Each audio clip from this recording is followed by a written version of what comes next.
Ksenofobiya, antisemitizm, irqçilik, insana nifrət, təəssüf ki, bunlar yaşadığımız dünyada artan ən təhlükəli, narahatlıq doğuran və insanlığa, humanizmə qarşı yönəlmiş qorxunc meyillərdir. Bu qorxunc meyillər ötən əsrin əvvəlində 6 milyon yəhudinin həyatına məhz milli mənsubiyyətinə görə son qoyub. İkinci Dünya müharibəsində hər gün 3000 yəhudi kişi, qadın və uşaq amansızcasına öldürülüb.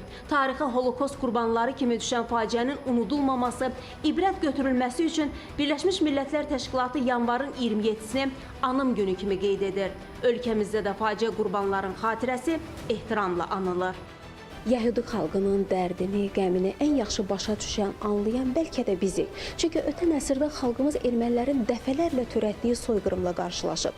Elə ötən əsrin sonlarında dünyanın gözü qarşısında Xocalda baş verən soyqırım, günahsız insanların milli mənsubiyyətinə görə qətlə yetirilməsi bəşəriyyətə qarşı törədilmiş faciə idi.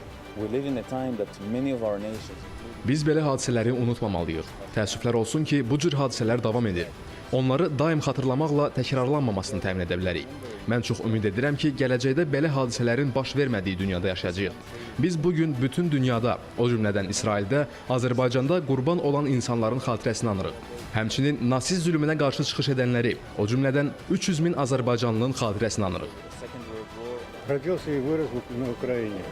Mən Ukraynada anadan olmuşam. Bu faciə yaşananda yaşlarımlıq idim. Atam müharibənin ilk günündə həlak olub. Mən ailəmin digər üzvləri ilə birgə təsadüf nəticəsində sağ qalmışam. Faciənin təfərrüatlarını sonradan daha çox babamdan eşitmişəm. Əgər 2-ci Dünya müharibəsindən əvvəl şəhərimizdə 3000 yəhudi yaşayırdısa, müharibədən sonra 250 nəfər qalmışdı. Beynəlxalq aləm tarixdə baş verən soyqırımları, kütləvi qətliamları görməzdən gəldikcə, zamanında qiymətləndirmədikcə faciələr təkrarlanır, qurbanların sayı artır. Bugün dünyada hələ də nasizm təhlükəsini təbliğ edənlər var. Ermənistanda beynəlxalq aləmin gözü qarşısında tarixin qara ləkəsi olan faşist Qaregin Necdeyə heykəl ucaldılıb. Azərbaycan insanlığa, humanizmə qarşı yönəlmiş bu cür faciələrin bəşər tarixində təkrarlanmaması üçün mühüm addımlar atır. İsrailin Azərbaycandakı səfiri George Dik ötən həftə BMT Baş Assambleyasının qəbul etdiyi Holokostun inkarını pisləyən və rədd edən qətnaməni dəstəklədiyinə görə dost Azərbaycana təşəkkürünü bildirdi. Ötən il İsraildə Azərbaycanın ticarət və turizm nümayəndəliyi açıldı.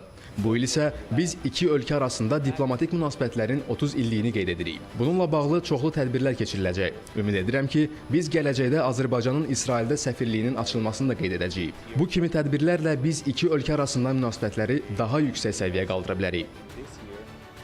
Tarixən tolerantlıq mühitin hökm sürdüyü, müxtəlif sivilizasiyaların qovuşduğu Azərbaycanda bütün xalqların və dinlərin nümayəndələrinin, o cümlədən yəhudi icmasının bir ailə kimi mehribanlıq, əminamanlıq şəraitində yaşaması üçün bütün imkanlar var. Südabə Cahangirli, Sehrac Azadoğlu, ASTV Xəbər.